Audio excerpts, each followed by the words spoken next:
जो एंट्रोपी होती है वो मेजरमेंट है रैंडमनेस का। इस एंट्रोपी को हमने चेंज इन एंट्रोपी को या एंट्रोपी को डिसाइड किया Q बाई T होता है, और ये Q हीट है एब्जॉर्ब्ड या evolved at particular temperature, constant temperature, एक फिक्स टेम्परेचर पर हम इस काम को कर रहे होते हैं। अब ये टेम्परेचर जो भी है वो डिसाइड करता है एंट्रोपी चेंज को। तो यूनिट की बात अगर की जाए तो बहुत सिंपल वे में हम इसकी यूनिट डिसाइड करते हैं। Q के लिए हम कैलोरी लिखते हैं या जूल लिखते हैं, और T के लिए हम डिग्री लिखते हैं, केल्विन लिखते हैं या डिग्री सेल्सियस लिखते हैं। तो कैलोरी पर डिग्री ये आ जाएगी हमारी इसकी यूनिट।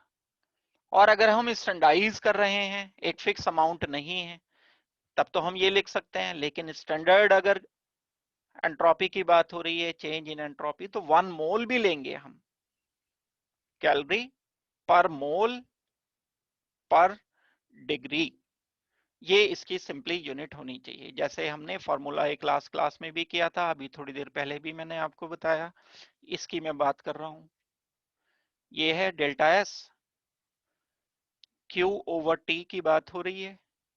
Q क्या है मेरे पास, हीट है, हीट को मैं कैलोरी में या जूल में बताता हूं, टेम्परेचर को हम केल्विन में बोल रहे होते हैं। ये पूरा का पूरा अगर एक मोल के लिए डिसाइड किया जा रहा है तो पर मोल भी आप डिसाइड कर सकते हो। स्टैंडर्ड की बात हो रही है, अगर स्टैंडर्ड के लिए बोल रहे हैं हम तब। और अगर कितने भी अमाउंट के लिए है तो पर मोल के लिए जरूरत नहीं है, जो भी अमाउंट दिया जाएगा। तो ऐसा ही यूनिट जो है एंट्रोपी की हम एक्सप्रेस कर सकते हैं इन टर्म्स ऑफ जूल पर डिग्री, एसआई में, क्योंकि हम एनर्जी को, हीट को जूल में रिप्रेजेंट कर रहे होते हैं। पर डिग्री केल्विन, वैसे तो डिग्री का जो चेंज आता है, अंतर आता है, अंतर की बात अलग है। जैसे मैं बोल रहा हूं 27 डिग्री सेल्सियस, तो अगर मुझे ऐसा ही यूनिट में करना है तो मैं सेल्सियस में ना लेकर के इसको केल्विन में लूंगा। पहले इसको केल्विन में कन्वर्ट किया जाएगा, 273.15 प्लस 27 जो भी वैल्यू आएगी, फिर उससे इसको हीट को, Q को डिवाइड कर दोगे, जो यूनिट आएगी वो हमारी एंट्रोपी की यूनिट होगी। तो एक तो बात ये हो गई। अगर हम एंट्रोपी की कैरेक्टरिस्टिक की बात करते हैं तो कैरेक्टरिस्टिक का मतलब ये हो गया है कि एक हमने डिस्कस किया था जैसे कि ये स्टेट फंक्शन होती है। अगर मैं कहीं से कोई प्रोसेस ए से बी पर लेकर के जाता हूं, बी से सी पर लेकर के जाता हूं, सी से डी पर, और डी से वापस ए पर आ जाता हूं, पैरामीटर चेंज करके हम बी पर पहुंचे, सी पर, डी पर, वापस इसी स्टेट में आ गए। बाकी सारे पैरामीटर अगर वही हैं जो ए के पहले हुआ करते थे तो एंट्रोपी भी वही आएगी, यानी स्टेट पर डिपेंड करती है। तो स्टेट फंक्शन है। स्टेट फंक्शन होने का मतलब है कि अगर हम बाकी पैरामीटर चेंज नहीं करते हैं तो एस भी चेंज नहीं होगा। अगर हम चाहते हैं कि एंट्रोपी चेंज हो तो मुझे बाकी पैरामीटर चेंज करने पड़ेंगे। टेम्परेचर हो गया, प्रेशर हो गया, वॉल्यूम है, नंबर ऑफ मोल्स हैं, फिजिकल स्टेट है। इनमें से अगर मैंने कुछ भी चेंज नहीं किया तो सिर्फ अकेले एंट्रोपी को मैं चेंज नहीं कर सकता। ये है स्टेट फंक्शन। एक बात ये हो गई है, और एक ये आप पहले पढ़ भी चुके हो, लेकिन फिर से मैं बता रहा हूं, ये एक एक्सटेंसिव प्रॉपर्टी है। एक्सटेंसिव प्रॉपर्टी है यानी number of moles per depend करेगी। रैंडमनेस ज्यादा होगी अगर आपके पास मोल्स ज्यादा हैं। नंबर ऑफ मोल्स का मैं 1 ग्राम है, 1 ग्राम में रैंडमनेस, और 50 ग्राम है, 50 ग्राम में रैंडमनेस। नंबर ऑफ मोल्स अगर किसी मॉलिक्यूल के ज्यादा है तो अमाउंट पर डिपेंड करता है। तो एंट्रोपी जो होगा वो एक एक्सटेंसिव प्रॉपर्टी होगा। तो कैरेक्टरिस्टिक अगर देखी जाए तो दो तो यही बता दी मैंने। एक तो ये एक्सटेंसिव प्रॉपर्टी होता है, जो मटेरियल, जो अमाउंट, जो मास प्रेजेंट होता है उस पर डिपेंड करता है एंट्रोपी। और दूसरा ये स्टेट फंक्शन होता है। तीसरी बात क्या हो जाती है,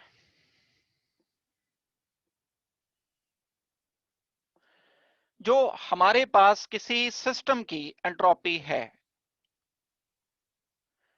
तीन चीजें हमने डिस्कस की थी। एक तो सिस्टम होता है, एक चारों तरफ इसके कांटेक्ट में जो है, जो भी कुछ है, सिस्टम को छोड़ दें अगर हम, तो उसको हम सराउंडिंग बोलते हैं। लास्ट तक बिल्कुल जहां तक सोचा जा सकता है, सिस्टम को एंड सराउंडिंग को, दोनों को अगर हम मिला दें, ऐड कर दें, तो ये यूनिवर्स बन जाता है। तो अगर बोला जाए कि जो यूनिवर्स की एंट्रोपी है, यूनिवर्स की एंट्रोपी सिस्टम एंड सराउंडिंग की एंट्रोपी का सम ही तो होगी। एडिशन की ही तो बात करेंगे हम, और क्या करेंगे। अगर आपसे पूछा जाए कि पूरा यूनिवर्स है, उस पूरे यूनिवर्स की एंट्रोपी क्या है, तो आप कहोगे जो सिस्टम की एंट्रोपी है प्लस इसकी जो रैंडमनेस है, प्लस जो सराउंडिंग की, चारों तरफ इसके सराउंडिंग सिस्टम को छोड़ करके बाकी का यूनिवर्स जो है, जो सराउंडिंग की एंट्रोपी है, इन दोनों को अगर हम प्लस कर देते हैं, तब ये बोला जाएगा कि ये यूनिवर्स की एंट्रोपी है। तो यूनिवर्स में चेंज क्या आएगा एंट्रोपी में, जो सिस्टम एंड सराउंडिंग की एंट्रोपी में कलेक्टिवली चेंज आएगा।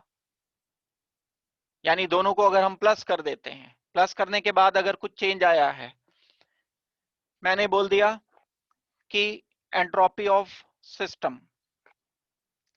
Plus entropy of surrounding is equal to entropy of universe. इतनी बात मैं बोल रहा हूं। तो यूनिवर्स की एंट्रोपी कब चेंज होगी, या तो सराउंडिंग की चेंज हो, या सिस्टम की चेंज हो, या दोनों की चेंज हो। अगर दोनों की एंट्रोपी चेंज नहीं हुई, तो यूनिवर्स की एंट्रोपी भी चेंज नहीं होगी। लेकिन यूनिवर्स की एंट्रोपी कब चेंज होगी, जब सिस्टम एंड सराउंडिंग की दोनों की मिलकर के कलेक्टिवली चेंज हो जाए। तो अगर आप चाहते हो कि इसे कांस्टेंट रखना है, बिल्कुल, इसको बढ़ा दिया तो इसको कम करना पड़ेगा, तभी तो चेंज जीरो आएगा। मान लो यूनिवर्स की एंट्रोपी हम बिल्कुल फिक्स रख रहे हैं, हम कह रहे हैं कि टोटल, इसे एस टोटल भी कह सकते हो, कोई गलत नहीं है। S system plus S surrounding is equal to S total. S total में कोई चेंज नहीं आया, 10 थी पहले भी, बाद में भी 10 रही। लेकिन एस सिस्टम बढ़ गया तो इसे कम करना पड़ेगा ना, 6 से 7 हो गया तो इसे 4 से 3 करना पड़ेगा ना। ये वाली बात आपको एक बात ध्यान रखनी पड़ेगी। तो ये 3 पॉइंट्स हो गए हैं, एक एक्सटेंसिव प्रॉपर्टी हो गई, एक स्टेट फंक्शन हो गया, और सिस्टम एंड सराउंडिंग दोनों की एंट्रोपी मिला करके यूनिवर्स की एंट्रोपी आ जाती है। तो ये पहला पॉइंट, दूसरा हमने डिस्कस कर लिया। तीसरी एक बात ये मैंने बताई है, फिफ्थ नहीं है, थर्ड पॉइंट है। वेल ये तीन बातें क्या चीज हैं, ये कैरेक्टरिस्टिक है एंट्रोपी की। पॉइंट नंबर 3 को मैं एलेबरेट कर रहा हूं, लिख रहा हूं। लिखने पर क्या आएगा, डेल्टा एस यूनिवर्स या डेल्टा एस टोटल लिखो आप, कोई हर्ज की बात नहीं है इसमें, is equal to delta S system plus delta S surrounding. अब ये जो दुनिया में प्रोसेस होते हैं, हमने डिफाइन भी किए हैं, दो टाइप के प्रोसेसेस हैं।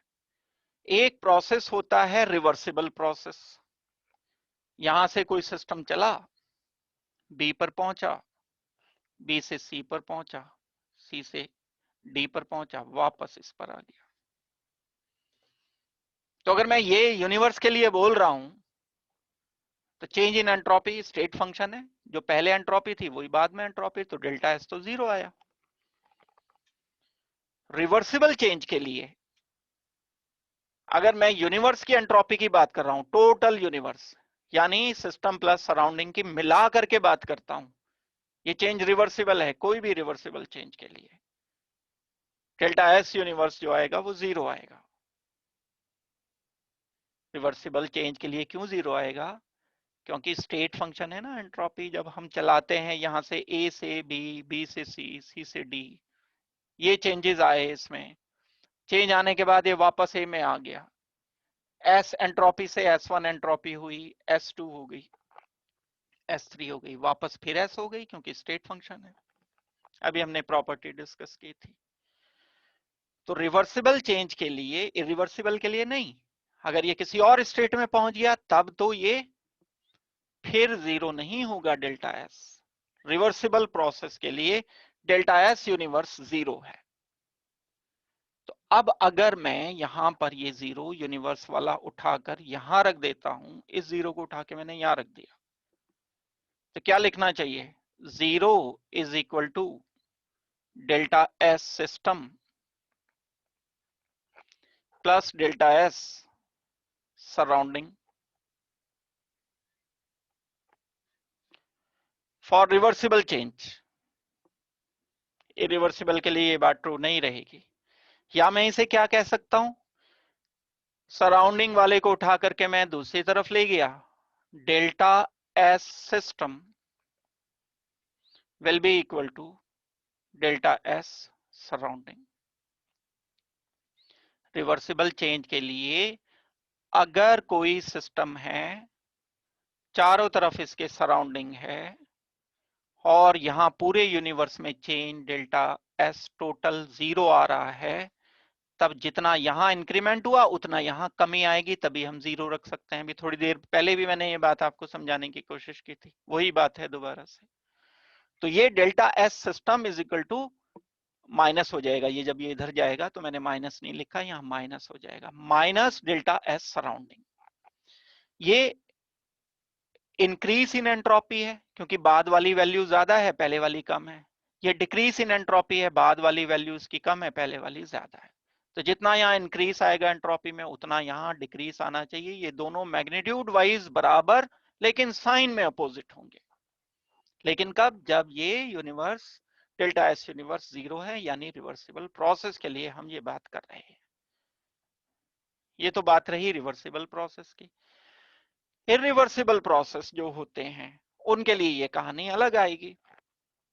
इरिवर्सिबल प्रोसेस के लिए क्या होगा? ए से बी, बी से सी पर पहुंच गया, तो सी की एंट्रोपी तो अलग है, ए की एंट्रोपी तो अलग है। तो डेल्टा एस जो आएगा वो अब 0 नहीं होगा। 0 तो तब होगा जब ये दोनों वैल्यूज बराबर बराबर होंगी।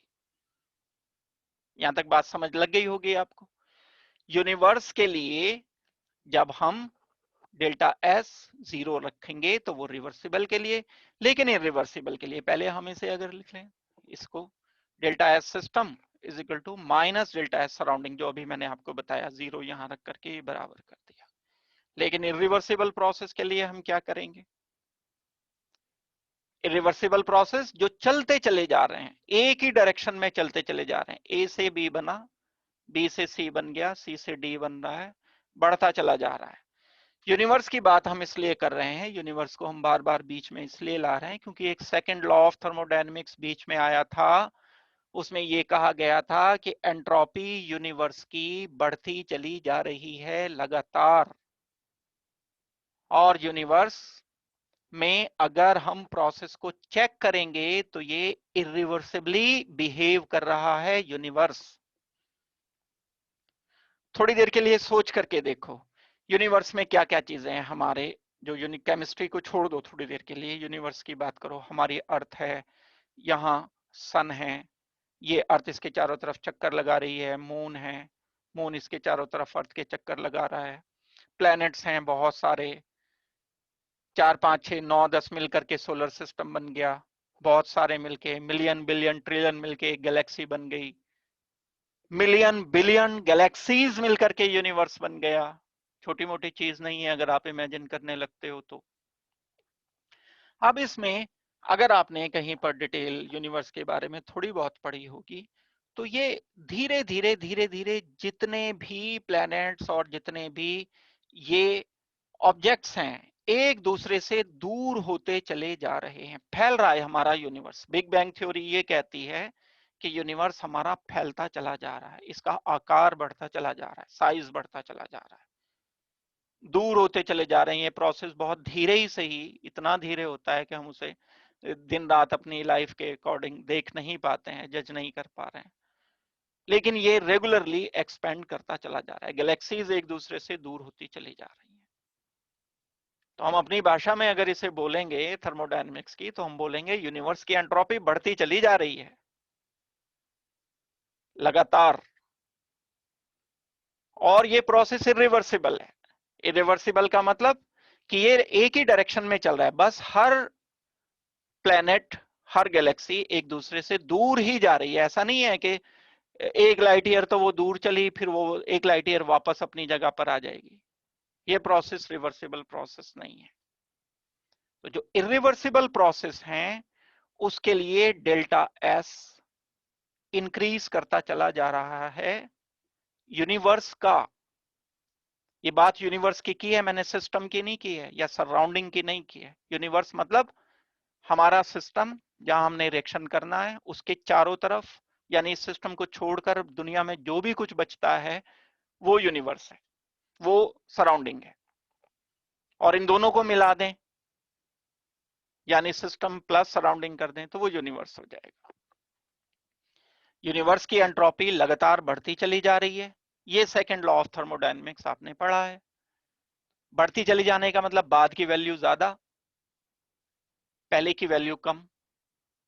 बढ़ती चली जाने के मतलब डेल्टा एस पॉजिटिव, पॉजिटिव मतलब जीरो से ज्यादा।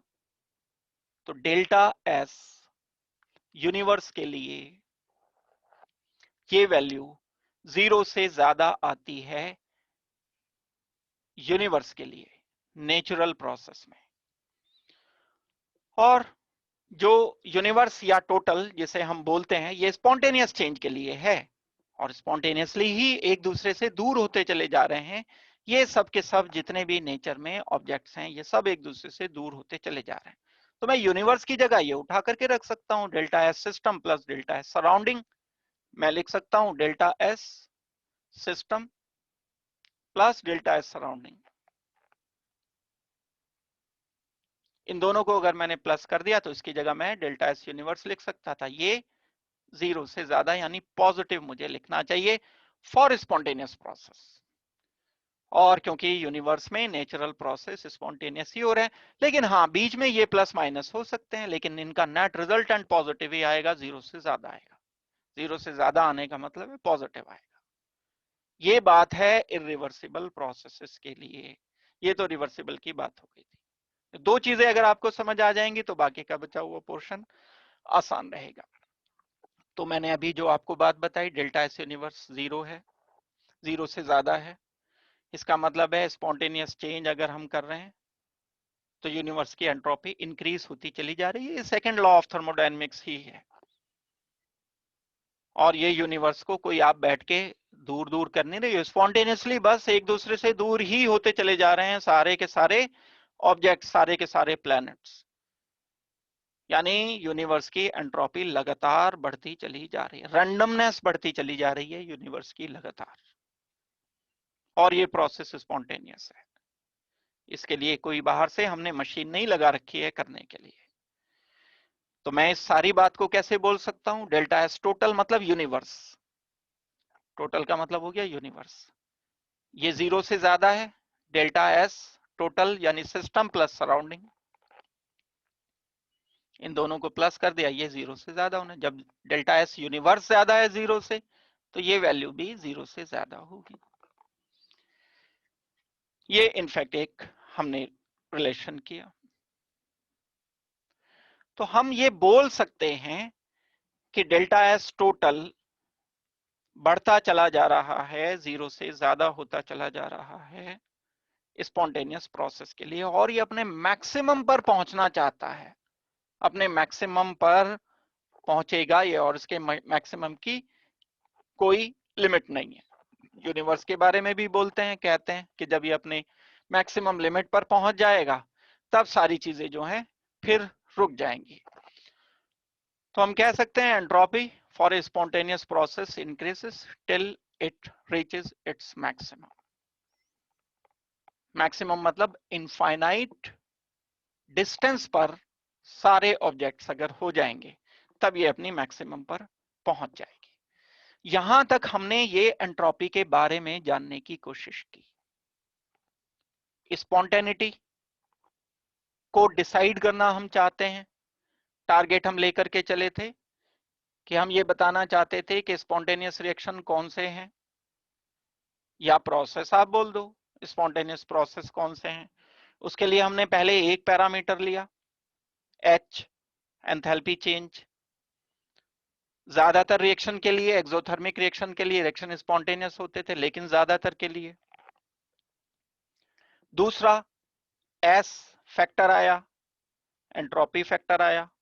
एंट्रोपी के बारे में पता चला, अगर हम यूनिवर्स की बात करते हैं तो बात हमेशा ठीक है कि स्पॉन्टेनियस प्रोसेस हो रहा है तो स्पॉन्टेनियस प्रोसेस के लिए डेल्टा एस इंक्रीज करना चाहिए। लेकिन यूनिवर्स के एक छोटे से हिस्से में, यानी सिस्टम सराउंडिंग अगर हम अलग कर लेते हैं, तो बहुत सारे रिएक्शन ऐसे भी पाए जाते हैं जो स्पॉन्टेनियस होते हैं लेकिन उसमें एंट्रोपी बढ़ने की जगह कम होती है। ऐसा हो जाता है। तो लेकिन ये बात पूरे यूनिवर्स के लिए ट्रू नहीं है। पूरे यूनिवर्स के लिए स्पॉन्टेनियसली क्योंकि वो बढ़ रहा है तो एंट्रोपी इंक्रीज ही करनी है हमें।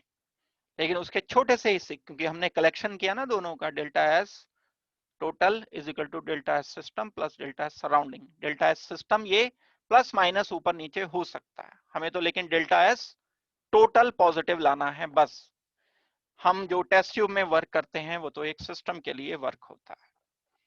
तो यहां पर एक नया टर्म इंट्रोड्यूस किया गया जिसको बोला गया कि ये गिब्स फ्री एनर्जी है। गिब्स फ्री एनर्जी क्या चीज होती है? Gibbs free energy delta H या एच एंड एंट्रोपी को मिलकर के एक फंक्शन बनता है जो ये डिसाइड करता है कि रिएक्शन स्पॉन्टेनियस है या नहीं है, जिसको हम जी से रिप्रेजेंट कर रहे होते हैं। और इससे हम फाइनली डिसाइड करते हैं, ये वाला पॉइंट हम डिस्कस कर चुके थे जो बाद में आया था। तो Gibbs free energy and entropy Gibbs energy भी हम इसे बोल सकते हैं, गिब्स फ्री एनर्जी बोल सकते हैं। ना तो एंथैल्पी का डिक्रीज और ना अकेले एंट्रोपी का इंक्रीज स्पॉन्टेनिटी के डायरेक्शन को डिसाइड नहीं करता, बल्कि एक नया फैक्टर डिसाइड करता है, वो है जी, वो है गिब्स फ्री एनर्जी या गिब्स एनर्जी। बहुत सारे रिलेशन आपस में एक दूसरे से करते हुए एक कंक्लूड किया गया रिलेशन, उसमें हमने इक्विलिब्रियम की भी हेल्प ली, उसमें हमने बाकी दूसरी चीजों की हेल्प ली और एक रिलेशन एस्टेब्लिश किया गया। वो कहां से आया रिलेशन, अभी मैं उस बात को डिस्कस नहीं कर रहा हूं, मैं सीधा अभी आपको फॉर्मूला बताऊंगा। ये रिलेशन गिब्स फ्री एनर्जी में, एच में, टेम्परेचर में एंड एस में बताया गया। एस मतलब एंट्रोपी में। ये तीनों मिलकर के गिब्स फ्री एनर्जी को डिसाइड करते हैं और किसी कांस्टेंट टेम्परेचर पर, ये प्रोसेस किसी एक फिक्स टेम्परेचर पर हो रहा है। एंट्रोपी टर्म है, एंथैल्पी है, गिब्स एनर्जी है। तो अगर मैं ए से बी कोई प्रोसेस कर रहा हूं, इनिशियली इसके लिए H1 था, फाइनली H2 हो गया, S1 था, S2 हो गया। जी गिब्स फ्री एनर्जी को इसे टाइप की एनर्जी, जैसे एंथैल्पी होती है, जैसे इंटरनल एनर्जी होती है, ऐसे गिब्स एनर्जी होती है। ये इन वाली एनर्जी से अलग है। ये 1 है, ये 2 हो गया।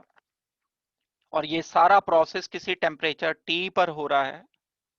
टेम्परेचर तो एक ही लेंगे हम, ऐसा तो है नहीं कि ए पर टेम्परेचर 25 होगा, बी पर टेम्परेचर जो है वो 50 हो जाएगा। एक फिक्स टेम्परेचर पर लिया हमने।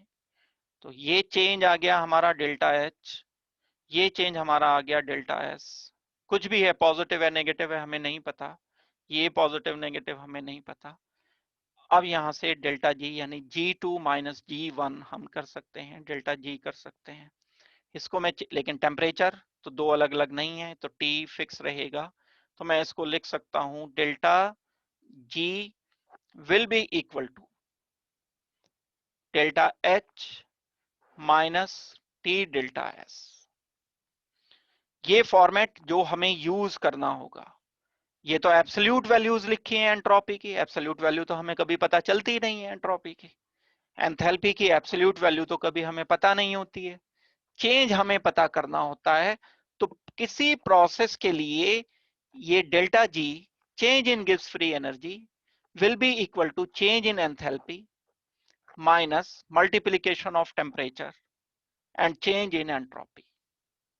अगर डिफाइन करने के लिए बोल दिया जाए कि गिब्स फ्री एनर्जी क्या चीज है, तो जब हम किसी प्रोसेस के एंथैल्पी चेंज में से एंट्रोपी चेंज एंड टेम्परेचर के प्रोडक्ट को माइनस कर देते हैं, तो जो वैल्यू हमारी आती है वो गिब्स फ्री एनर्जी आती है। और डेफिनेटली ये एक फिक्स टेम्परेचर पर जब किया, हम इसको बोल सकते हैं कि सारा काम कांस्टेंट टेम्परेचर पर हुआ है। अब ये जो बात मैंने कही है, ये वाली बात सारी की सारी, ये हम किसके लिए कर रहे हैं? ये हम उस टेस्ट ट्यूब के लिए कर रहे हैं जहां पर हमने रिएक्शन किया है। सिस्टम की बात हुई है ये। हम यूनिवर्स को तो इंक्लूड नहीं करेंगे ना सारा। जब कभी कोई किसी केमिकल रिएक्शन को चेक करने के लिए किसी बीकर में, किसी फ्लास्क में, किसी टेस्ट ट्यूब में हम रिएक्शन करेंगे, तो ये जो change in Gibbs free energy है या गिब्स एनर्जी है, ये सिस्टम की है। चेंज इन एंथैल्पी किसकी है? ये यूनिवर्स की नहीं है, सराउंडिंग की नहीं है, ये सिस्टम की है। और जो हमारे पास तीसरा होगा, ये डेल्टा एस, ये सिस्टम का होगा। इसमें कंफ्यूजन नहीं करना है कभी भी। हाँ, आपको दिया जा सकता है कि सिस्टम की जगह सराउंडिंग की डेल्टा एच दे दें आपको, तो पहले आपको सोच समझ के सराउंडिंग से सिस्टम का कैलकुलेट करना होगा और फिर सिस्टम का ला करके यहां इस फॉर्मूले में अप्लाई करोगे। आपको डेल्टा एस सराउंडिंग का दे दिया और रखना यहां सिस्टम का है, तो आपको पहले निकालना पड़ेगा सिस्टम का, तब जाकर के आप सिस्टम का यहां पर ला करके वैल्यू रखोगे। तो एक बहुत केयरफुली बात को जो आपको सोचना होगा, वो ये सोचना होगा कि ये डेल्टा जी, delta H, T delta S जितना भी है, ये सब के सब सिस्टम के लिए गिवन है। ये सिस्टम, ये सिस्टम और ये सिस्टम। एक्सटेंसिव प्रॉपर्टी है और स्टेट फंक्शन है एंट्रोपी की तरह से, मास पर डिपेंड करती है और स्टेट फंक्शन है। यानी स्टेट एक से अगर मैं घुमाकर फिराकर सिस्टम को वहीं अपनी उसी पोजीशन पर ले आया, तो डेल्टा जी 0 आ जाएगा। ए से बी गए, बी से सी, सी से फिर वापस से आ गए, कोई पैरामीटर चेंज अगर नहीं किया तो जी भी चेंज नहीं होगा, यानी ये स्टेट फंक्शन है। एंट्रोपी की तरह से, बिल्कुल एंट्रोपी की तरह से हम इसको ट्रीट कर रहे होंगे। तो मैं क्या बोल सकता हूं? Gibbs free energy is equal to change in enthalpy minus temperature multiplied by change in entropy. Definition अगर आपसे कोई पूछता है, तब आप बोलोगे कि difference of product of delta S and T and delta H is Gibbs free energy. ये पॉजिटिव भी हो सकती है, नेगेटिव भी हो सकती है, जीरो भी हो सकती है। तो अभी स्पॉन्टेनिटी के लिए हम इसका डिस्कस करेंगे कि कब ये रिएक्शन स्पॉन्टेनियस होगा, कब ये रिएक्शन स्पॉन्टेनियस नहीं होगा। इस इक्वेशन को, ये जो सामने लिखी है, इस इक्वेशन को हम गिब्स इक्वेशन कह रहे होते हैं। तो ये तो वही वाली बात है, जो इक्वेशन है उसके ये हमने लिख दिया कि ये डेल्टा जी गिब्स एनर्जी चेंज है। एब्सोल्यूट नहीं निकाल सकते हम वैल्यू, ये चेंज ही निकाला जाएगा हमेशा। Delta G is equal to delta H minus T delta S. Temperature की भी अपनी इंपॉर्टेंस है। इस इक्वेशन को गिब्स इक्वेशन हम नाम देते हैं। अब ये तीन चीजें हमारे पास हो गई हैं। डेल्टा एच है, डेल्टा एस है, टेम्परेचर तो लोगे ही लोगे, और तीसरा है डेल्टा जी।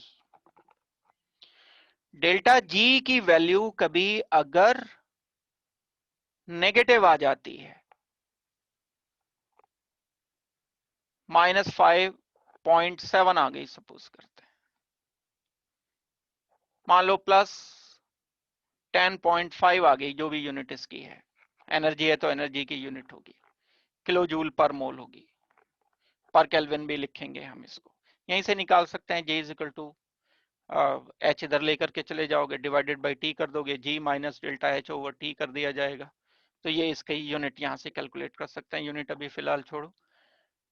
जब भी कभी वैल्यू इसकी डेल्टा जी की नेगेटिव आएगी, यानी वो सारे रिएक्शंस जिसमें गिब्स एनर्जी कम हो रही है, इनिशियली ज्यादा थी ए की, बी की एनर्जी गिब्स एनर्जी कम हो गई, मान लो इसकी 15 थी और इसकी रह गई सपोज करते हैं 9, तो डेल्टा जी क्या होना चाहिए? डेल्टा जी जो हो जाएगा प्रोडक्ट की माइनस रिएक्टेंट की, यानी 9 माइनस 15, ये वैल्यू आ गई नेगेटिव। नेगेटिव वैल्यू इंडिकेट करती है कि ये रिएक्शन स्पॉन्टेनियस होगा। जब भी कभी नेगेटिव वैल्यू इसकी आती है तो वो स्पॉन्टेनियस रिएक्शन को इंडिकेट कर रहा होता है। डेल्टा एच पॉजिटिव नेगेटिव के साथ डेल्टा जी नेगेटिव आ सकता है, डेल्टा एस पॉजिटिव रख के भी आ सकता है, डेल्टा एच नेगेटिव रख करके भी आ सकता है। अभी मैं कंपेयर करूंगा तो बात क्लियर होगी। डेल्टा एस पॉजिटिव के साथ भी डेल्टा जी नेगेटिव आ सकता है, डेल्टा एस नेगेटिव के साथ भी ये वैल्यू आ सकती है। तो अब अगर हम इन तीनों को मिला जुला करके जैसे कैसे करके ये वैल्यू नेगेटिव ले आते हैं तो रिएक्शन स्पॉन्टेनियस काउंट होगा। यानी वो सब रिएक्शन जिसमें गिब्स एनर्जी की वैल्यू कम हो जाती है, बाद में कम हो जाना एनर्जी की वैल्यू और शुरू में ज्यादा होना, इंडिकेट करता है कि ये रिएक्शन स्पॉन्टेनियस है। ये एनर्जी से कुछ अलग चीज है। ये एनर्जी से अलग चीज किस लिए है? अगर सिर्फ ये एंथैल्पी होती, एंथैल्पी या इंटरनल एनर्जी होती, तो कितने रिएक्शन हमने किए हैं जो एंडोथर्मिक होने के बाद भी स्पॉन्टेनियस है? भाई डेल्टा एच हो गया ना, वो तो एंथैल्पी तो डेल्टा एच हो गया। ये तो पॉजिटिव नेगेटिव दोनों के लिए डेल्टा जी नेगेटिव हो सकता है। देख लो, आप सोच लो, मैं बोल रहा हूं कि डेल्टा जी अगर नेगेटिव होगा तब रिएक्शन स्पॉन्टेनियस होगा। तो डेल्टा जी कब नेगेटिव होगा? मान लो डेल्टा एच नेगेटिव है, -5 रख देता हूं मैं डेल्टा एच, और डेल्टा एस पॉजिटिव है, तो ये पॉजिटिव मल्टीप्लाइड बाई टेम्परेचर मिला करके ये वैल्यू नेगेटिव आएगी। मान लो -10 आ गई, ये दोनों मल्टीप्लीकेशन करके, तो टोटल मिलाकर ये -15 हो गया, तो नेगेटिव हो गया। डेल्टा एच नेगेटिव रखने के बाद negative I value, delta H positive रखने के बाद भी ये वैल्यू नेगेटिव आ सकती है। डेल्टा एच मान लो +5 है, इन दोनों का मल्टीप्लीकेशन -10 आया, अभी भी नेगेटिव आई वैल्यू, तो इससे तो इंडिपेंडेंट हो गया डेल्टा एच से। डेल्टा एच चाहे नेगेटिव आना, मतलब चाहे ये एक्सोथर्मिक है चाहे ये एंडोथर्मिक है, डेल्टा जी दोनों केस में नेगेटिव हो सकता है, मतलब ये स्पॉन्टेनियस हो सकता है। डेल्टा एच क्या डिसाइड करता है? एनर्जी को। किस चीज को डिसाइड करेगा डेल्टा एच? हीट इवॉल्व हुई है या एब्जॉर्ब हुई है। एस किसे इंटरेक्ट करता है, डिसाइड करता है? एंट्रोपी यानी रैंडमनेस को, डिसऑर्डरनेस को। इसी तरह से फ्री एनर्जी किसको डिसाइड करता है या एनर्जी किसको डिसाइड करता है? ये डिसाइड करता है रिएक्टिविटी को या रिएक्शन के डायरेक्शन को। रिएक्शन उस डायरेक्शन में चलेगा जिस डायरेक्शन में ये एनर्जी कम हो रही होगी। ये फाइनल टूल हमारे पास है जो ये बताता है कि रिएक्शन स्पॉन्टेनियस है या नहीं है। एच नहीं बताता। एच में किसी स्पॉन्टेनियस रिएक्शन में एच बढ़ भी सकता है, कम भी हो सकता है। किसी स्पॉन्टेनियस रिएक्शन में S बढ़ भी सकता है, कम भी हो सकता है, लेकिन किसी स्पॉन्टेनियस रिएक्शन में G बढ़ेगा नहीं, G कम ही होगा हमेशा, यानी डेल्टा G नेगेटिव ही आएगा। ये गिब्स इक्वेशन से हमें आइडिया लग जाता है। हम एक ये सिंपल बात सोच सकते हैं, अगर ये तीन थर्मोडायनेमिक क्वांटिटीज की बात की जाए, एंथैल्पी ये जो भी बताया ये आपको पता ही है, एंथैल्पी H होता है, मेजरमेंट किस चीज का है, ये हीट का है, यूनिट क्या रखते हैं हम, एनर्जी की रखते हैं, एंट्रोपी की यूनिट S Q/T रखते हैं, तो एनर्जी बाई केल्विन रखेंगे। हम फ्री एनर्जी की बात करते हैं, फ्री एनर्जी क्या होता है, क्या बताता है, रिएक्टिविटी को या डायरेक्शन को, डायरेक्शन ऑफ रिएक्शन भी हम कह सकते हैं। किस डायरेक्शन में ये चलता है, जहां नेगेटिव डेल्टा जी नेगेटिव आता है, उस डायरेक्शन में चलता है जहां वैल्यू कम हो जाती है। तो यूनिट हमें इसकी एनर्जी की यूनिट लेनी होती है। ये बात एक आ गई है, तो यहां तक आई होप के बात आपको क्लियर हो गई होगी। इस रिलेशन को सोचो, डेल्टा एस टोटल यानी delta S universe is equal to delta S system plus delta S surrounding हो गया। अगर कोई भी सिस्टम एक दूसरे के साथ कनेक्टेड है, सराउंडिंग के साथ, सपोज करते हैं ये सिस्टम है और यहां सराउंडिंग है, ये इसकी बाउंड्री हो गई, और ये मान लो इक्विलिब्रियम में, थर्मल इक्विलिब्रियम में एग्जिस्ट कर रहा है। शुरू में हमने टर्मिनोलॉजी पढ़ी थी और वो टर्मिनोलॉजी यहां इस्तेमाल होगी। थर्मल इक्विलिब्रियम का मतलब यहां इसकी बाउंड्री पर सिस्टम की एंड सराउंडिंग की टेम्परेचर बिल्कुल सेम रहेगा, यानी एक ही टेम्परेचर माना जाएगा जब ये इक्विलिब्रियम में। इक्विलिब्रियम होने का मतलब है कि अब कोई हीट इससे इधर नहीं आ रही है, इससे इधर नहीं आ रही है, कोई परिवर्तन नहीं आ रहा है, कोई चेंज नहीं आ रहा है। थर्मल इक्विलिब्रियम होने का मतलब ये हो गया। थर्मल इक्विलिब्रियम अगर है तो टेम्परेचर में कोई चेंज नहीं है, हम मान सकते हैं कि कांस्टेंट है टेम्परेचर, फिक्स टेम्परेचर है।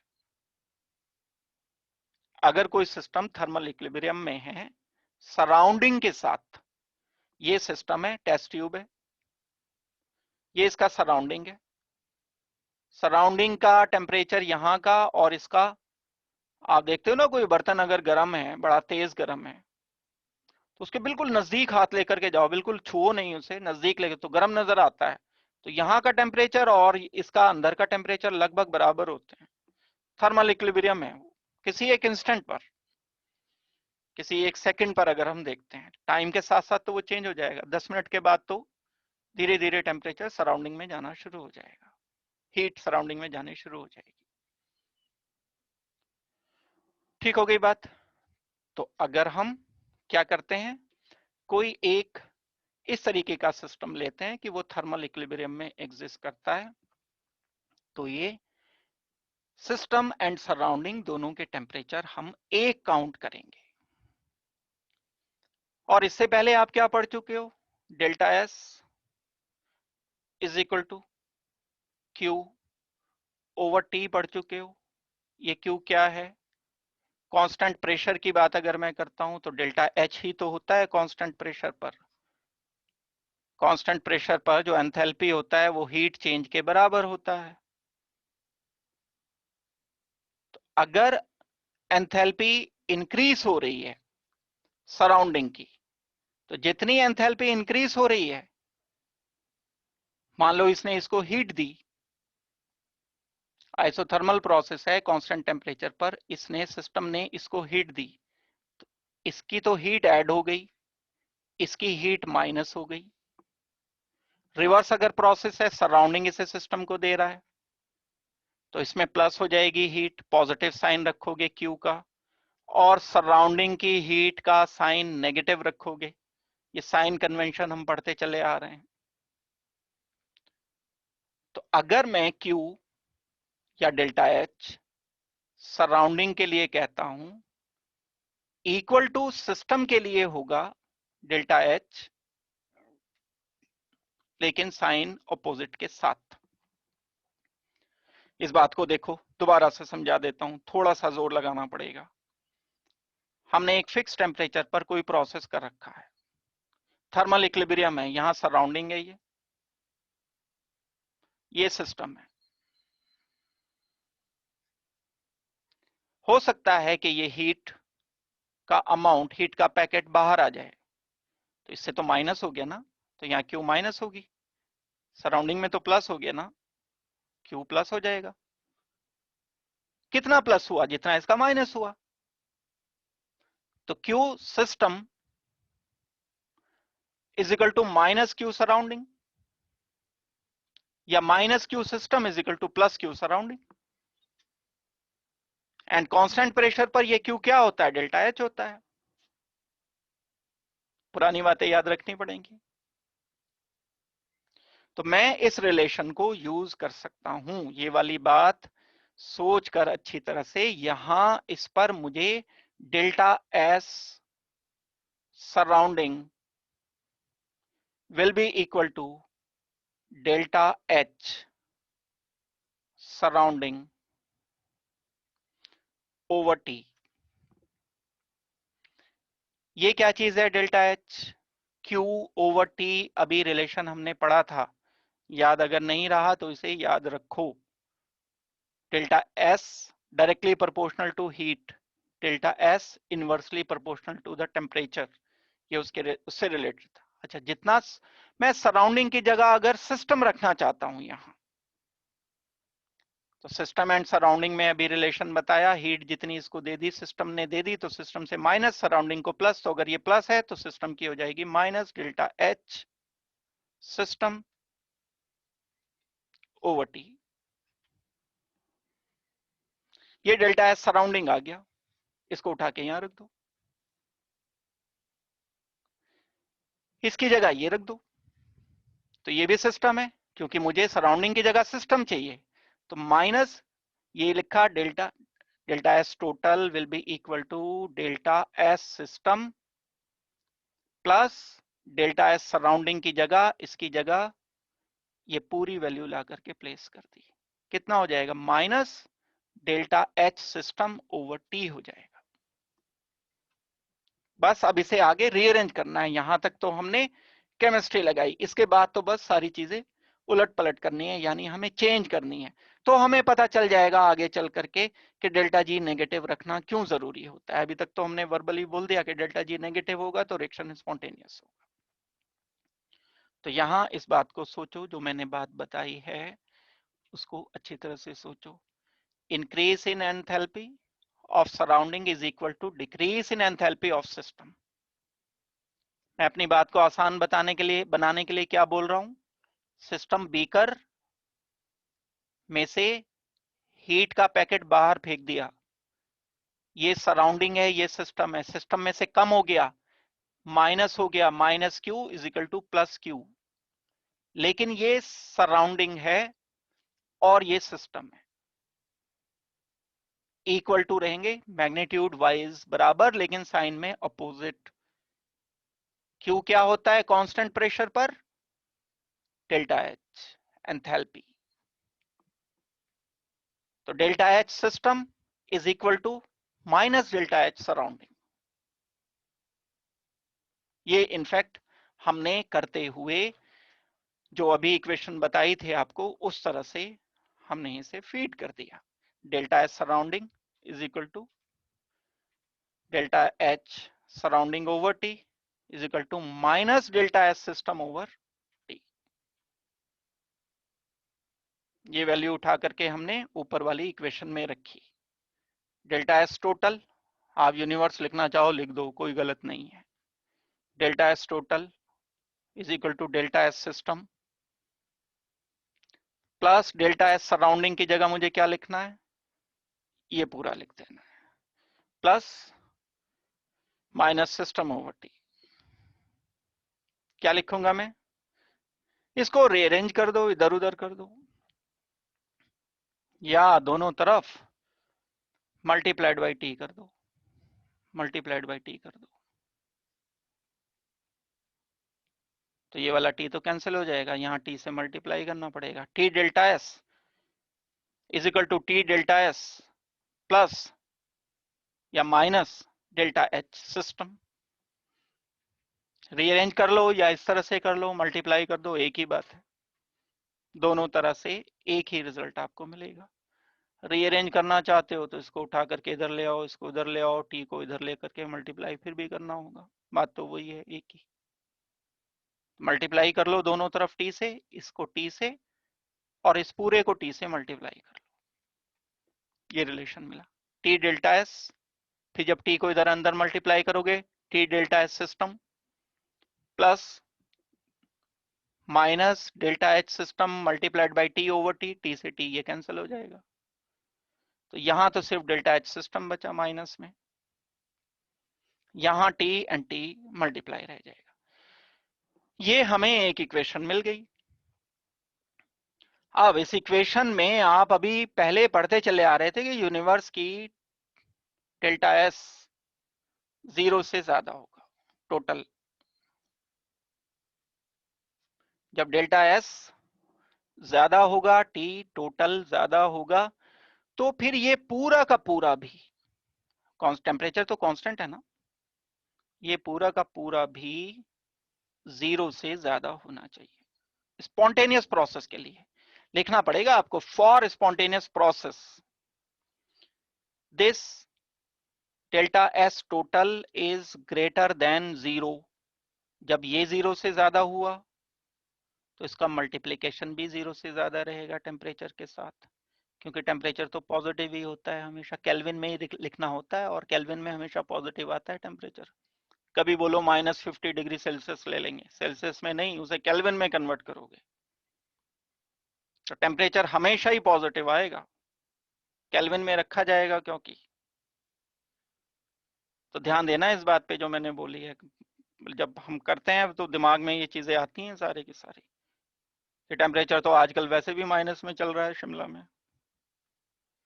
माइनस सेल्सियस में चल रहा है, केल्विन में कभी माइनस नहीं चलता टेम्परेचर। जो हम यूज करते हैं एसआई यूनिट हमेशा और हमेशा पॉजिटिव रहती है टेम्परेचर की, 0 से कम, 0 केल्विन से कम हो ही नहीं सकता टेम्परेचर। वेल, ये मुझे 0 से ज्यादा रखना है, ये ज्यादा रखना है तो ये भी 0 से ज्यादा रखना होगा। अब स्पॉन्टेनियस प्रोसेस के लिए ये कंडीशन है, ये कंडीशन जो लिखी मैंने स्पॉन्टेनियस प्रोसेस के लिए लिखी, डेल्टा एस टोटल 0 से ज्यादा। डेल्टा एस टोटल ज्यादा तो इसका जो इक्वलेंट था, इक्वल था, वो भी 0 से ज्यादा आएगा। मैं अब क्या कर सकता हूं,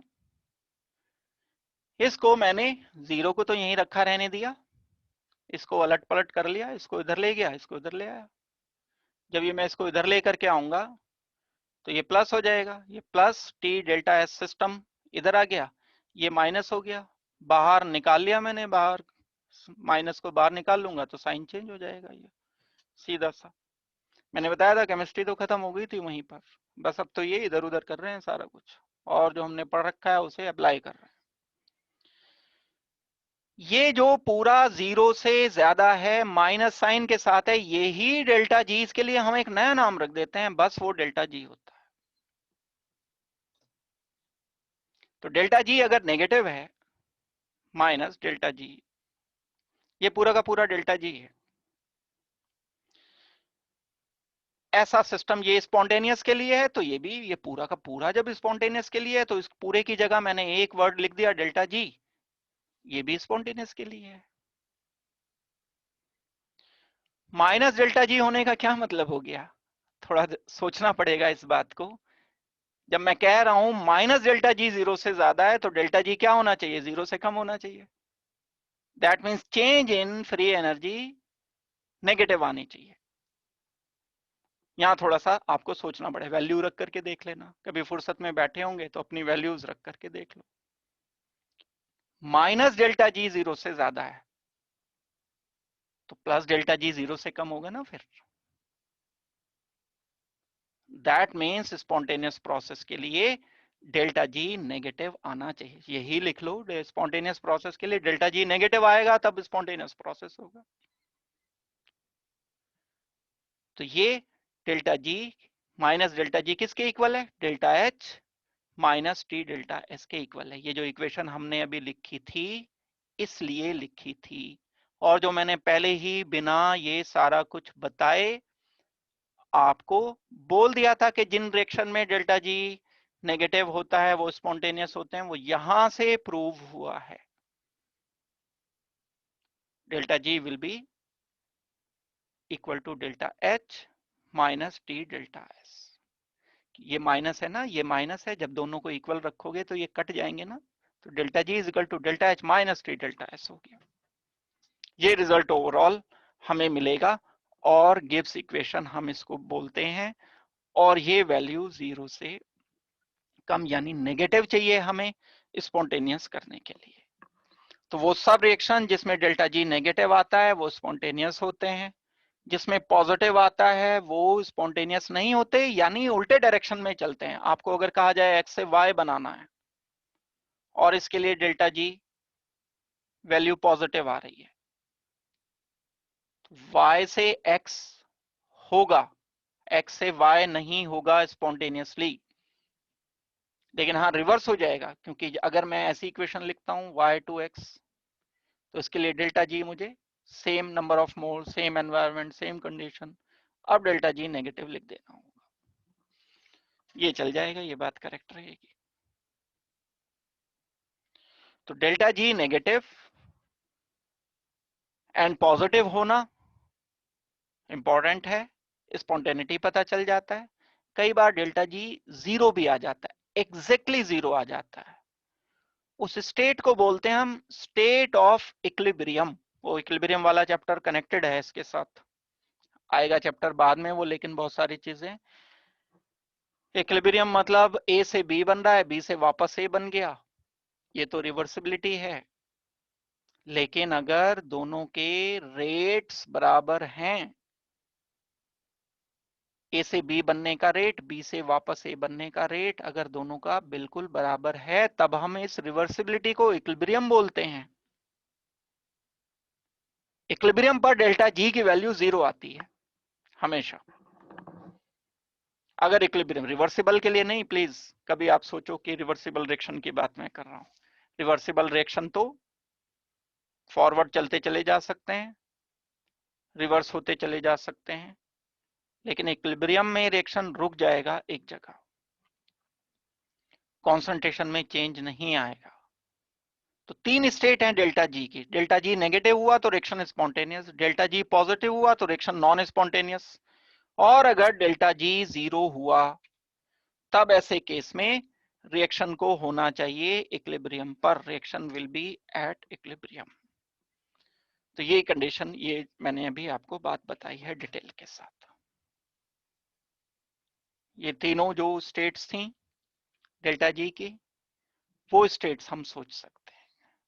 क्राइटेरिया ऑफ स्पॉन्टेनिटी ये बड़े इंपॉर्टेंट पार्ट में से एक है। जितने भी क्वेश्चन बोर्ड में आते हैं या कॉम्पिटिशन में आते हैं, इसी एरिया से आते हैं। आपको स्पॉन्टेनिटी बताना होता है कि whether this reaction is spontaneous और नॉट। अभी हम कुछ क्वेश्चंस करेंगे भी। ये तो बात क्लियर हो ही गई, अभी बताई है।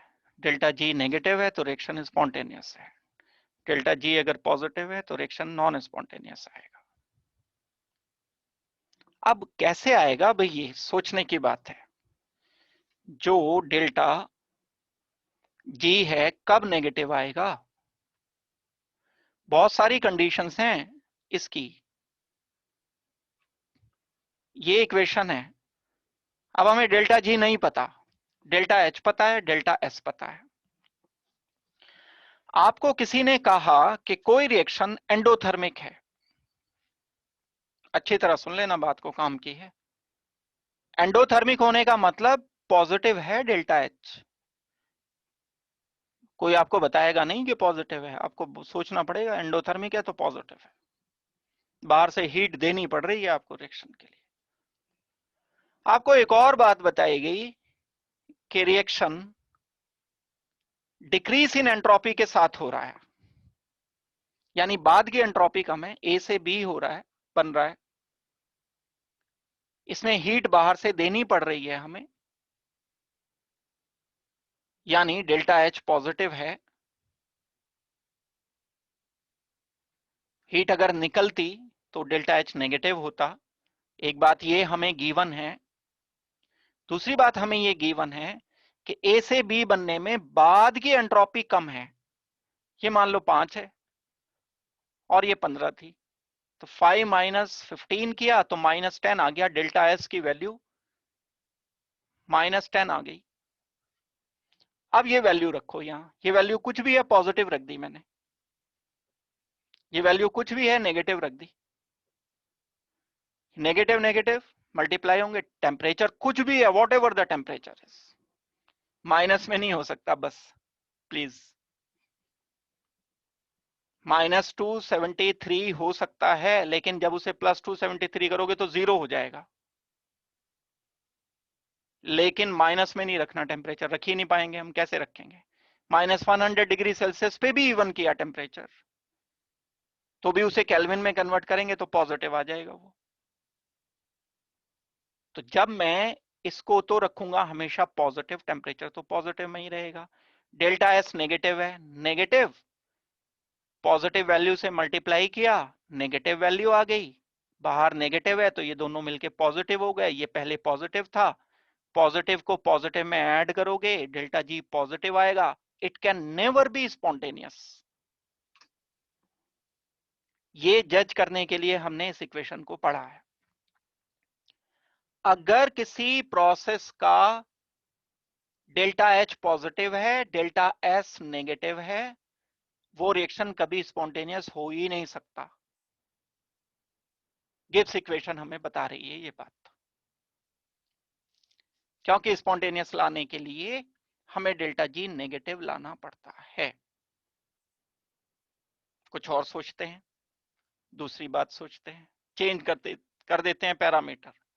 Delta G is equal to delta H minus T delta S.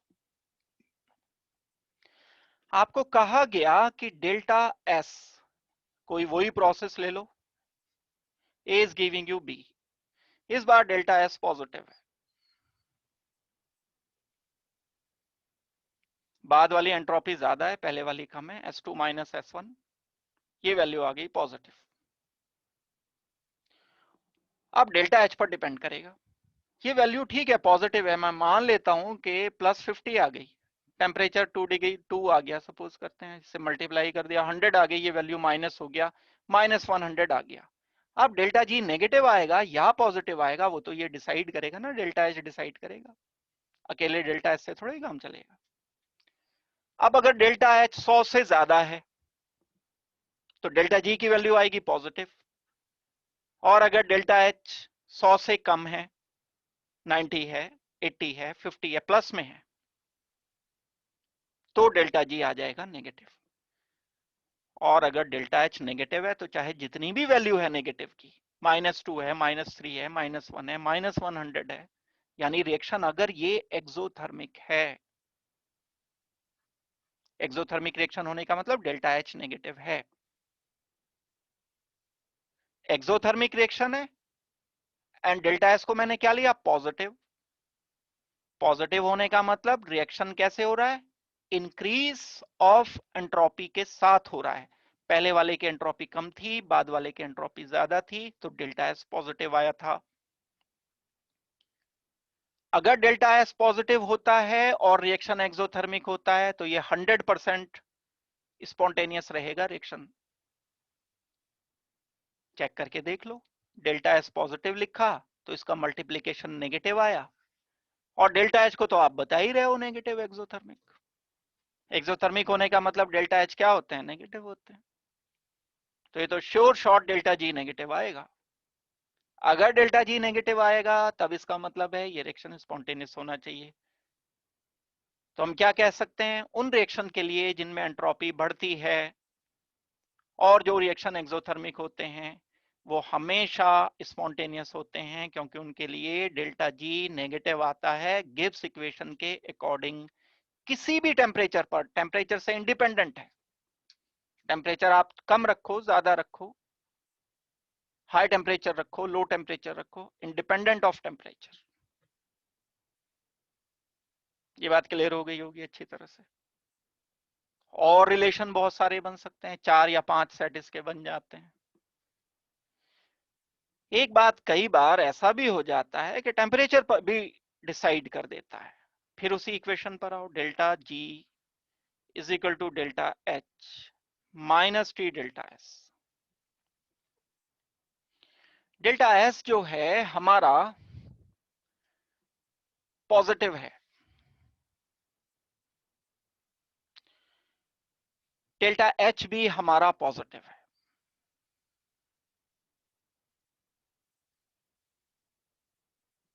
मान लो ये पॉजिटिव 100 है किलो कैलोरी पर मोल, और ये डेल्टा एस कितना भी पॉजिटिव है, तो ये इससे पॉजिटिव जब मल्टीप्लाई करेगा तो ये वैल्यू नेगेटिव आ जाएगी।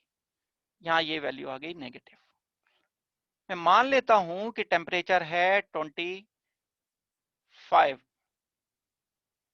और डेल्टा एस पॉजिटिव है 5, तो ये कितना हो गया, माइनस का 125 हो गया, और ये कितना लिया मैंने 100, तो टोटल वैल्यू आ गई नेगेटिव। नेगेटिव वैल्यू कब आई, जब मैंने डेल्टा एच पॉजिटिव रखा, डेल्टा एस भी पॉजिटिव रखा। लेकिन मैं इस बार क्या करता हूं, टेम्परेचर 25 से, केल्विन है ये, कम करके 2 कर देता हूं, तो 5 मल्टीप्लाइड बाई 2, ये तो हो गया 10। जब ये 10 हो जाएगा तो माइनस का साइन, -10, 100 में से 10 गया, कितने बचे, 90 बचे, और वो भी पॉजिटिव के। अब जब ये पॉजिटिव बचे, अब तो ये नॉन स्पॉन्टेनियस हो गया, डेल्टा जी आ गया पॉजिटिव। ये रिएक्शन टेम्परेचर डिपेंडेंट है। इसका मतलब है कि जब डेल्टा एच पॉजिटिव होता है, यानी एंडोथर्मिक रिएक्शन होता है, और सेम रिएक्शन की एंट्रोपी इंक्रीज होकर के रिएक्शन होता है, यानी डेल्टा एस पॉजिटिव होता है, तब हायर टेम्परेचर पर तो रिएक्शन स्पॉन्टेनियस होगा, नेगेटिव की तरफ चलेगा। हायर टेम्परेचर, जैसे जैसे मैं 25 से 50, 75, 100, 200 ये बढ़ाता चला जाऊंगा, तो ये वैल्यू बढ़ती चली जा रही है, नेगेटिव की वैल्यू बढ़ती चली जा रही है, इसके नेगेटिव आने के चांस बढ़ते चले जा रहे हैं, यानी स्पॉन्टेनियस होने के चांस बढ़ते चले जा रहे हैं। और ये सेम रिएक्शन जिसमें एंडोथर्मिक रिएक्शन होता है, डेल्टा एच पॉजिटिव होता है, डेल्टा एस भी पॉजिटिव होता है, लोअर टेम्परेचर पर, एक रेंज होती है कोई टेम्परेचर की, जिस टेम्परेचर रेंज पर वो रिएक्शन डेल्टा जी 0 देगा, उससे नीचे नॉन स्पॉन्टेनियस होगा, उससे ऊपर स्पॉन्टेनियस होगा। बस ये जो इक्वेशन है, गिब्स इक्वेशन, ये डिसाइड करती है हमारे रिएक्शन को। तो ये पैरामीटर्स हैं, ये ही क्वेश्चंस होते हैं जो, जैसे मैं बता रहा हूं जिस तरह से, कि आपको डेटा दे देते हैं और आपसे पूछते हैं कि रिएक्शन स्पॉन्टेनियस होगा या नहीं होगा, यही आपको डिसाइड करके बताना होता है। तो अभी इसके बाद वाले पोर्शन में हम इसी को वर्कआउट करेंगे, इसी पर वर्क करेंगे। तो ये मैं अभी आपको बता रहा था, if delta G is negative तो ये process spontaneous, delta G positive तो नॉन स्पॉन्टेनियस हो गया प्रोसेस। अब if reaction has a positive enthalpy, मतलब पॉजिटिव एंथैल्पी का मतलब एंडोथर्मिक रिएक्शन है, बाहर से एनर्जी ले रहा है वो, and positive entropy change, delta H भी, डेल्टा एस भी पॉजिटिव है, अभी मैंने डिस्कस करके बताया, तो सीधा सीधा टेम्परेचर पे डिपेंड करेगा फिर तो ये। इसका मतलब क्या है, टी डेल्टा एस को काफी ज्यादा होना चाहिए, हायर टेम्परेचर होना चाहिए। टी डेल्टा एस जब ज्यादा होगा तब ये स्पॉन्टेनियस होगा, मतलब delta G negative.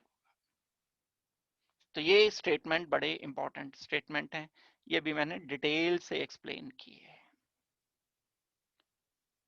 Positive entropy change अगर कभी है तो ऐसे केस में हमें क्या करना होगा, positive entropy change of A system can be small, in which case temperature must be larger.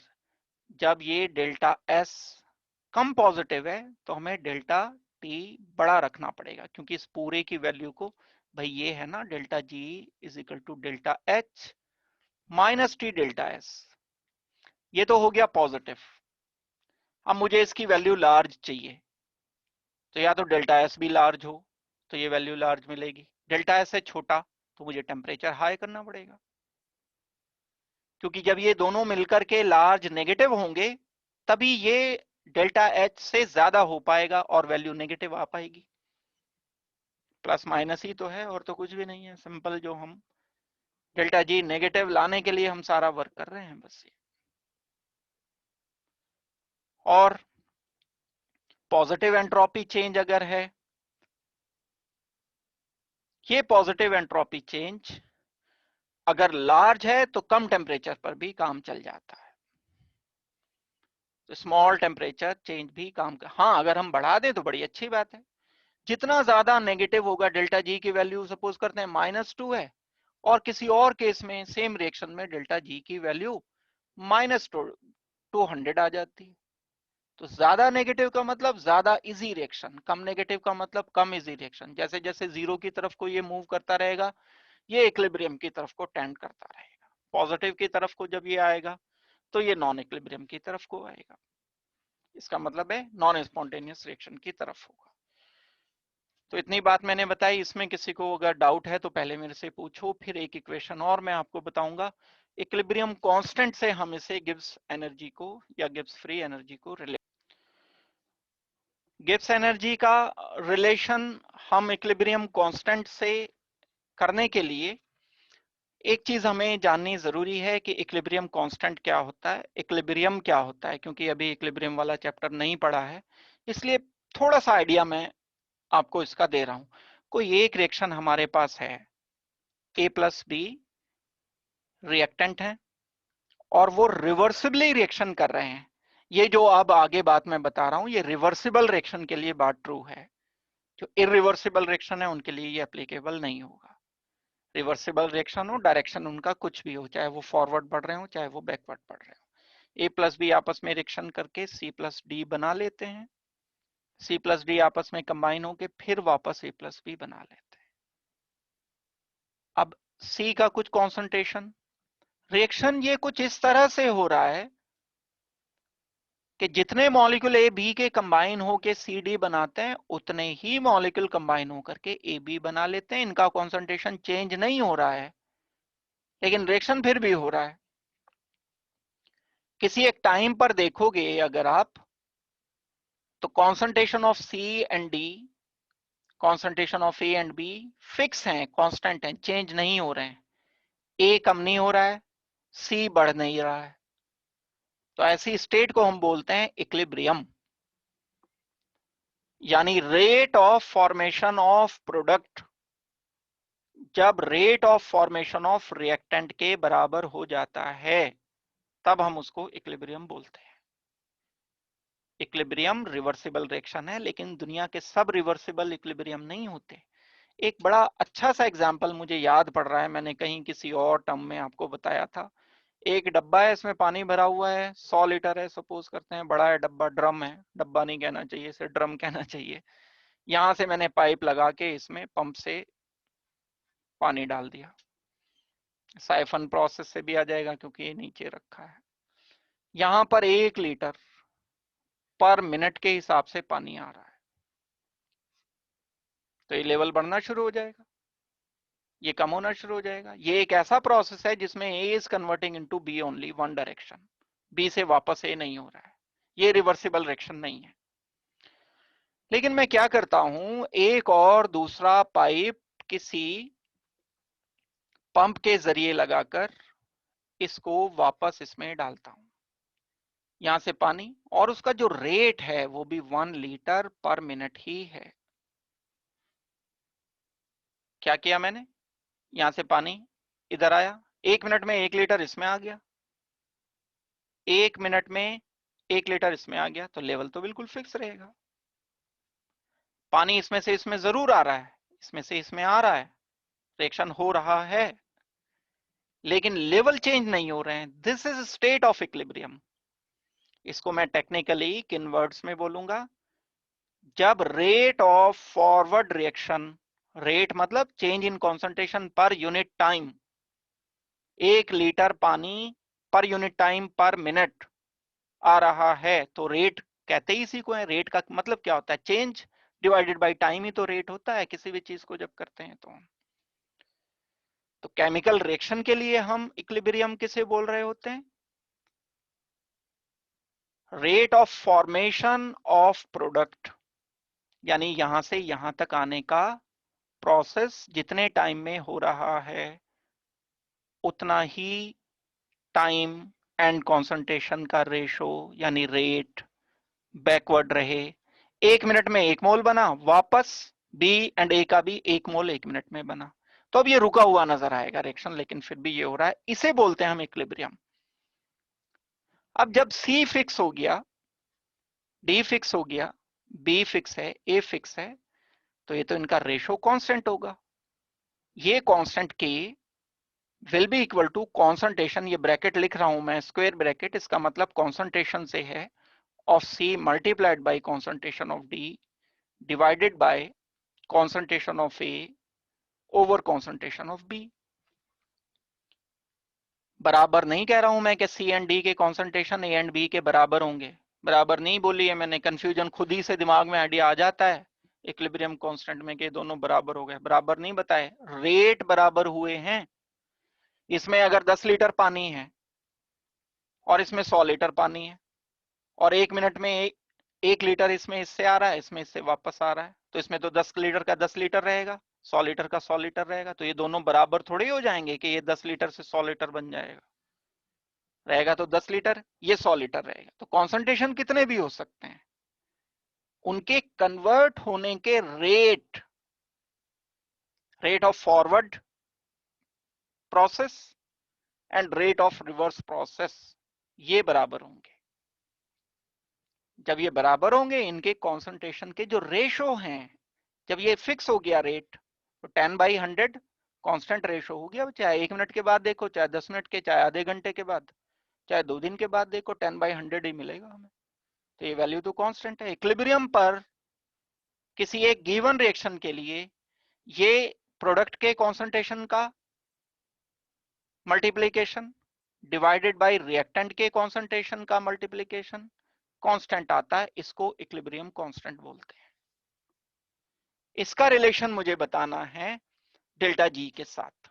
Reversible reaction के लिए डेल्टा जी को जब चेक किया जाता है, ये डेरिवेशन नहीं है आपका यहाँ पर इसमें सिलेबस में, लेकिन delta G standard Gibbs free energy change जो होता है -2.303 RT log to the base 10 K। ये K जो है वो ये वाला K है, इस K की जगह मुझे क्या रखना पड़ेगा? ये पूरा रखना पड़ेगा।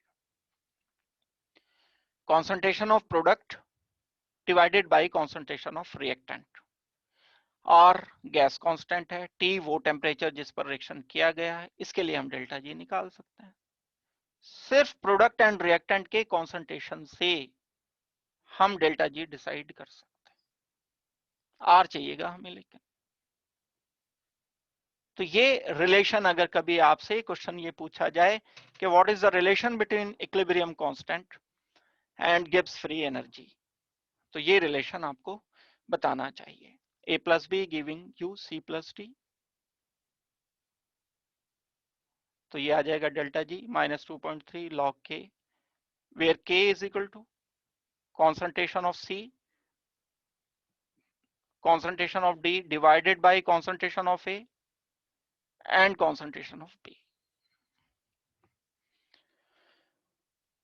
बाकी अगर मैं ये स्टैंडर्ड ले रहा हूं तो डेल्टा एच, मैं इस पूरे को डेल्टा जी की जगह इससे रिप्लेस कर सकता हूं, कोई दिक्कत की बात नहीं। Delta H minus T delta S is equal to -2.303 RT log to the base 10 K। यहां से एक बात हमें पता चल जाएगी, डेल्टा जी का एंड इक्विलिब्रियम कांस्टेंट का रिलेशन पता चल जाएगा। स्पॉन्टेनियस रिएक्शन के लिए मुझे क्या करना पड़ता है? स्पॉन्टेनियस रिएक्शन के लिए मुझे नेगेटिव चाहिए ये वैल्यू, और पहले से ही यहां माइनस RT और लॉग है, लॉग अगर आप लोग समझते हो बात को, तो K मुझे 1 से ज्यादा चाहिए। K अगर 1 से बड़ा है तब जाकर के डेल्टा G नेगेटिव हो पाएगा,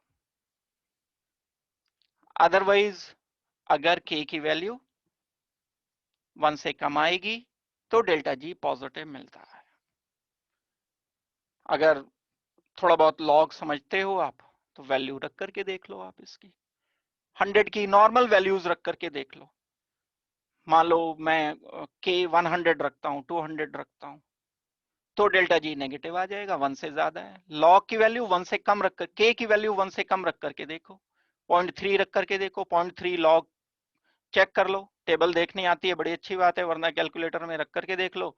डेल्टा जी ये लॉग अगर 1 से कम आएगी वैल्यू तो ये पूरी वैल्यू नेगेटिव आएगी, नेगेटिव और ये नेगेटिव पॉजिटिव हो जाएगा, डेल्टा जी पॉजिटिव आएगा। तो क्या रिलेशन निकलता है के का एंड डेल्टा जी का? अगर हम चाहते हैं रिएक्शन स्पॉन्टेनियस हो तो हमें इक्विलिब्रियम कांस्टेंट ज्यादा चाहिए, 1 से ज्यादा चाहिए।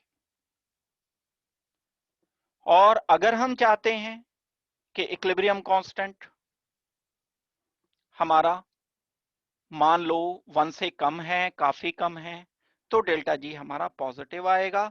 और ऐसे केस में, और जब हम डेल्टा जी को बता सकते हैं तो बाकी वैल्यूज के बारे में भी बता सकते हैं। हम ये कह सकते हैं कि डेल्टा जी नेगेटिव लाने के लिए हमें डेल्टा एच नेगेटिव रखना चाहिए, डेल्टा एस हमें पॉजिटिव एंट्रोपी वाला रखना चाहिए। तो फिर के को भी रिलेट कर सकते हो delta H T delta S के साथ, जैसे डेल्टा जी को रिलेट किया जा सकता है। तो वेल, के का relation H T delta S से या जी से, ये दोनों ये इक्वल है ना, ये और ये इक्वल है, तो जो रिलेशन इसके साथ आएगा वो इसके तीनों टर्म्स के साथ आएगा। For strongly endothermic reaction value of delta H may be large and positive. मतलब क्या है, पॉजिटिव होगी वैल्यू, काफी बड़ी वैल्यू होगी। तो फिर क्या होगा ऐसे केस में, क्या होगा ऐसे केस में नॉन स्पॉन्टेनियस होने के चांस ज्यादा हैं, अभी थोड़ी देर पहले हमने डिस्कस किया था। जब डेल्टा एच काफी पॉजिटिव आ जाएगा तो डेल्टा जी भी पॉजिटिव आएगा, और जब डेल्टा जी पॉजिटिव आएगा तो के की वैल्यू 1 से कम आएगी, स्मॉलर देन 1 होगी, यानी फॉरवर्ड डायरेक्शन में रिएक्शन नहीं होने वाला है। फॉरवर्ड डायरेक्शन में रिएक्शन डेल्टा जी के लिए हमें नेगेटिव वैल्यू चाहिए, और के के लिए इक्विलिब्रियम कांस्टेंट की वैल्यू 1 से ज्यादा। भाई यहीं देख लो, मैं चाहता हूं के 1 से ज्यादा आना, यहां लिखा था मैंने सी, यहाँ लिखा था डी प्रोडक्ट, वो जो एक इक्वेशन लिखी है ये वाली, यहाँ लिखा था मैंने ए, यहाँ लिखा है मैंने बी। ये वैल्यू पूरी मिला के ज्यादा चाहिए मुझे, ये कम चाहिए, तभी तो के 1 से ज्यादा होगा। मान लो ये 5 है, ये 1 है, यानी रिएक्टेंट कम प्रोडक्ट ज्यादा, तभी तो फॉरवर्ड हुआ रिएक्शन। सी एंड डी का प्रोडक्ट ज्यादा है, ए एंड बी का प्रोडक्ट कम है, इसका मतलब है ए बी कम हो गए, रिएक्टेंट कम हो गया, प्रोडक्ट ज्यादा हो गया, रिएक्शन आगे चल पड़ा, तब के की वैल्यू 1 से ज्यादा आएगी। और अगर के की वैल्यू 1 से कम आ गई, इसका मतलब है ये वैल्यू कम है, ये वैल्यू ज्यादा है, यानी रिवर्स चल रहा है रिएक्शन, यानी डेल्टा जी जो है पॉजिटिव है, फॉरवर्ड नहीं जा रहा है रिएक्शन। ये समझना रिएक्शन को, वो डेटा तो हम कर ही लेते हैं, जैसे कैसे करके निकाल लेते हैं, लेकिन वैल्यू से समझना कि वैल्यू नेगेटिव है तो किधर जा रही है, के अगर 1 से ज्यादा है तो क्या हो रहा है, के अगर 1 से कम है तो क्या रिजल्ट निकल रहे हैं, ये आपको अच्छी तरह से बातों को समझना चाहिए। फर्दर हम सोच सकते हैं, अगर कोई रिएक्शन एक्सोथर्मिक है मतलब डेल्टा एच नेगेटिव होगा, लार्ज नेगेटिव वैल्यू हो गई। अब के की वैल्यू 1 से ज्यादा आएगी, 1 से ज्यादा आने का मतलब है रिएक्शन स्पॉन्टेनियस है एंड फॉरवर्ड डायरेक्शन में होगा। तो हम ये सोच सकते हैं, यही बात हमने डेल्टा जी नेगेटिव के लिए बोली थी कि स्ट्रांगली एक्सोथर्मिक रिएक्शन जो डेल्टा एस पॉजिटिव के साथ चलते हैं वो डेल्टा जी नेगेटिव देते हैं। यहां हम दूसरे वर्ड्स में एक बात और ऐड कर देंगे कि वही के 1 से ज्यादा देंगे, 1 से ज्यादा वैल्यू इनकी तभी आएगी। तो एक बात हम फर्दर और कर लेते हैं बस ये, तो ये आपका पार्ट पूरा हो जाएगा इस चैप्टर का। ये तो अभी हमने किया ही डिस्कस। ये टेबल क्या इंडिकेट करती है, ये मैं हालांकि डिस्कस कर चुका हूं। डेल्टा एच ये है, डेल्टा एच, डेल्टा एस ये है, ये वाला। डेल्टा जी हमें नेगेटिव चाहिए, स्पॉन्टेनिटी बतानी है हमें रिएक्शन की। तो अगर कभी डेल्टा जी नेगेटिव है, डेल्टा एस पॉजिटिव है, तो हर टेम्परेचर पर कोई भी टेम्परेचर रखो डेल्टा जी तो नेगेटिव ही आएगा। यही बात मैंने, मान लो डेल्टा एच नेगेटिव लिख दिया, कुछ भी what ever the value is, delta S positive है सपोज करते हैं, तो इसका मल्टीप्लीकेशन नेगेटिव आएगा, नेगेटिव नेगेटिव नेगेटिव ही रहेगी, ऐड कर दोगे दो वैल्यूज को, तो डेल्टा जी नेगेटिव आएगा। Reaction is spontaneous at all the temperature. Condition number 1 होगी। कंडीशन नंबर 2 लेते हैं हम, डेल्टा एच नेगेटिव लेते हैं, डेल्टा एस नेगेटिव लेते हैं। अब अगर कंडीशन नंबर 2 देखी जाए, मैंने ये डेल्टा एस नेगेटिव लिया, ये नेगेटिव लिया, तो ये तो नेगेटिव नेगेटिव हो जाएगा पॉजिटिव, ये नेगेटिव रहा। तो अगर ये पॉजिटिव काफी ज्यादा हो गया, काफी ज्यादा कब होगा, जब टेम्परेचर ज्यादा होगा। तो ज्यादा अगर ये हो गया, फिर ये वैल्यू पॉजिटिव आ जाएगी। मुझे ये वैल्यू कम चाहिए, तो कम टेम्परेचर चाहिए। मैं अगर चाहता हूं कि डेल्टा जी नेगेटिव आए, तो उसके लिए मुझे टी डेल्टा एस के प्रोडक्ट को कम रखना पड़ेगा, कम पॉजिटिव रखना पड़ेगा। डेल्टा एच तो अपनी जगह नेगेटिव है, लेकिन इस नेगेटिव मैग्नीट्यूड से कम मैग्नीट्यूड रखना पड़ेगा इसका, और वो लो टेम्परेचर पर ही पॉसिबल है। तो ऐसे केस में अनसर्टेनिटी, रिएक्शन स्पॉन्टेनियस भी हो सकता है, नॉन स्पॉन्टेनियस भी हो सकता है। हाई टेम्परेचर पर नॉन स्पॉन्टेनियस होगा, लो टेम्परेचर पर स्पॉन्टेनियस होगा। तीसरा एक केस है, दोनों नेगेटिव हो जाएं और हाई टेम्परेचर हो, वो हमने डिस्कस किया अभी, नॉन स्पॉन्टेनियस होना चाहिए। यही वैल्यू अगर काफी ज्यादा हो गई, ज्यादा पॉजिटिव कम नेगेटिव, तो डेल्टा जी पॉजिटिव। दोनों अगर पॉजिटिव आ गए, ये भी पॉजिटिव है, ये भी पॉजिटिव है, एक कंडीशन हमने ऐसी रखी कि दोनों पॉजिटिव रख दिए, ये भी पॉजिटिव, ये भी पॉजिटिव। ये पॉजिटिव मैं रखूंगा तो मल्टीप्लाई होके ये तो नेगेटिव हो गया, ये पॉजिटिव रखा। अब मुझे ये वैल्यू काफी नेगेटिव चाहिए, तब जाकर के डेल्टा जी नेगेटिव मिलेगा। भाई ये -100 होना चाहिए, ये मान लो +50 होना चाहिए, तो ये बड़ा नेगेटिव चाहिए, छोटा पॉजिटिव चाहिए। और उसके लिए मुझे कौन हेल्प करेगा, टेम्परेचर। तो हाई टेम्परेचर पर अगर दोनों पॉजिटिव हैं, तो हाई टेम्परेचर पर तो स्पॉन्टेनियस होगा, लेकिन टेम्परेचर अगर मैंने कम कर दिया, तो ये वैल्यू पॉजिटिव आ जाएगी, फिर नॉन स्पॉन्टेनियस हो जाएगा। तो reaction is non spontaneous at low temperature but spontaneous at high temperature. अगर मैं डेल्टा एच पॉजिटिव ले लेता हूं, डेल्टा एस नेगेटिव ले लेता हूं, अब टेम्परेचर आप कुछ भी रखो, ये हम अभी थोड़ी देर पहले डिस्कस करके हटे हैं बात को। ये रख दिया मैंने पॉजिटिव, ये रख दिया मैंने नेगेटिव, तो ये तो नेगेटिव टेम्परेचर से मल्टीप्लाई होकर पॉजिटिव आ जाएगी वैल्यू, ये है ही पॉजिटिव। दोनों पॉजिटिव मतलब डेल्टा जी पॉजिटिव, मतलब टेम्परेचर आप कुछ भी रखो, चाहे टेम्परेचर आप -50 रख दो और चाहे +500 रख दो, कभी भी डेल्टा जी नेगेटिव नहीं हो सकता। ऐसे केस में रिएक्शन नॉन स्पॉन्टेनियस ही रहेगा। बस जितने भी सेट पॉसिबल थे ये सारे आ गए इसमें, जितने भी कॉम्बिनेशन पॉसिबल थे वो सारे आ गए। ये टेबल अगर आप ढंग से कर लेते हो, तो आज का जो लेक्चर है वो कंप्लीट आपका समझ आ जाएगा आपको। बस आप इस टेबल पे पूरा फोकस कर दो। क्वेश्चन जो हम करेंगे इसके चैप्टर के, वो भी आप आराम से कर सकते हो। तो वेल मैं समझता हूं कि आपको काफी हद तक चीजें समझ आनी चाहिए आज की क्लास की। कुछ अगर डाउट या प्रॉब्लम रह गया हो तो मुझे आप बता सकते हो, बोल दो। बाकी अब मैं क्लास कर लूंगा, अगली क्लास जो होगी वो कल होगी।